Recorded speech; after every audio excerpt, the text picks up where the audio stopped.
அதோட வராங்க அப்படின்றப்ப நான் இப்படி கூட ஒரு ரசிகர் இருக்க முடியுமா, இப்படி கூட ஒரு நடிகர் இருக்க முடியுமான்னு நான் ரொம்ப பிரமிச்ச ஒரு மொமெண்ட் வந்து சச்சின் படத்தோட கிளைமேக்ஸ் இருக்குங்க.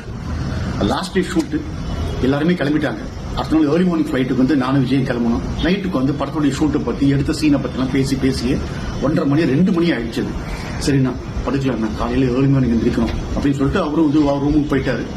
நானும் வந்துட்டு ரூம் டோர் லாக் பண்ணிட்டு ஷர்ட்டை மாற்ற போகும்போது காலிங் பெல் அடிக்கிறது. என்ன 2 மணிக்கு வந்து யாரு காலிங் பெல் அடிக்கிறதுன்னு சொல்லிட்டு ஓப்பன் பண்ணேன்.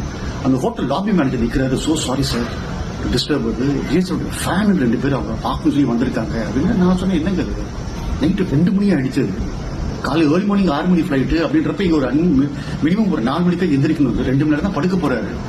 இந்த நேரத்தில் எப்படிங்க? இல்ல சார் கொஞ்சம் வந்து நீங்க வந்து பார்த்து அவங்க சொல்லி அனுப்ப பாருங்க சார், நான் எவ்வளவு சொல்லி பார்த்தேன் அப்படின்னு. போய் பார்த்தோன்னு பார்த்தா அப்படி ஒரு விஷுவல் வந்து நான் படத்தில் கூட பார்த்தது கிடையாது. 2 யங் டீனேஜ் கேர்ள்ஸ் நிற்கிறாங்க. ஒரு பொண்ணுடைய கையில் வந்து பார்த்தா சலைன் பாட்டில் வந்து ஐவி சலைன் பாட்டில் வந்து கையில பிடிச்சிருக்குது.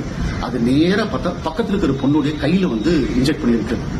எனக்கு பார்த்தோன்னு எனக்கு தூக்கி வந்து போட்டுச்சு. என்னமா அது அப்படின்னு. இல்லைன்னு பணிச்சுக்காதீங்கன்னு, எனக்கு உடம்பு முடியல, ஹாஸ்பிட்டல் இருந்தேன், இன்னைக்கு தான் என் ஃப்ரெண்டு வந்து இது மாதிரி அண்ணன் இங்கே வந்திருக்கு, ஷூட்டிங் நடந்துட்டு இருக்குன்னு சொன்னா.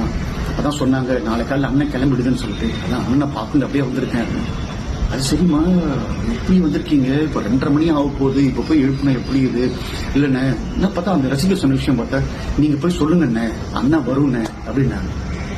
எனக்கு அந்த பொண்ணு முகத்தில் இருந்த ஒரு கான்பிடன்ஸோ என்னன்னு தெரியல. அது சரி ஓகேன்னு சொல்லி என்ன பண்ண நேரம் தயங்கி போயிட்டு விஜயோட ரூமை கதை தட்டினேன். கொஞ்ச நேரத்தில் ஓப்பன் பண்ணாரு. என்னன்னு கேட்டாரு. விஷயத்த சொன்னேன். ஒரு 2 மினிட்ஸ் கொடுங்கண்ணா அப்படின்னாரு. போன பார்த்தா கொஞ்சம் ஃப்ரெஷ்அப் பண்ணி திருப்பி வந்தாரு. வந்தேன்னா பார்த்தா பொண்ணு கட்டி பிடிச்சிட்டு அழுவுறது. அப்புறம் வந்து சமாதானப்படுத்தி அவரோட செல்ஃபி எடுத்துக்கிட்டு எப்படிமா வந்தீங்க, ஏன் இந்த இடத்துல வந்தீங்கன்னு இன்னொரு சமயம் கூட பார்த்துருக்கலாமே. அவன் இல்லை ஒரு அண்ணன் ஆட்டோ அண்ணன் இருக்கு, அண்ணன் தான் வந்துச்சுன்னு சொல்லிட்டு ஒரு 5-10 நிமிஷம் பேசிட்டு அதுக்கப்புறம் பார்த்தா அவரே வந்து அவங்க ஆட்டோ ஏற்றி அனுப்பிச்சாரு.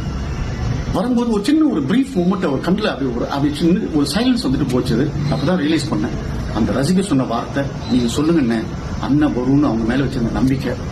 அதே நேரத்தில் வந்து பாத்தீங்கன்னா அந்த பொண்ணு சொன்ன மாதிரியே கொஞ்சம் கூட யோசிக்காம அடுத்த செகண்ட் ஃப்ரெஷ்அப் ஆயிட்டு வந்து அவங்களோட வந்து செல்ஃபி எடுத்துட்டு போனதுன்றது இவருடைய ஒரு கிரேட்னஸ். ஸோ எனக்கு தெரிஞ்சதுன்னு பாத்தீங்கன்னா இந்த மாதிரி ஒரு மொமெண்ட் தான் அவருடைய இந்த மாதிரி ஒரு தலைவரை விசுரம் எடுக்கிறதுக்கு ஒரு சீடிங் நடந்தது. தன்னை பார்க்கறதுக்காக ஹாஸ்பிட்டல் சலைன் பாட்டிலோட வராங்க அப்படின்றப்ப நான் இவங்களுக்கு என்னென்ன திருப்பி பண்ண போறேன் அப்படின்ற ஒரு மொமெண்ட் டெஃபினட்டா அந்த நேரத்தில் அவர் மனசுல ஒழிச்சிருக்கும்.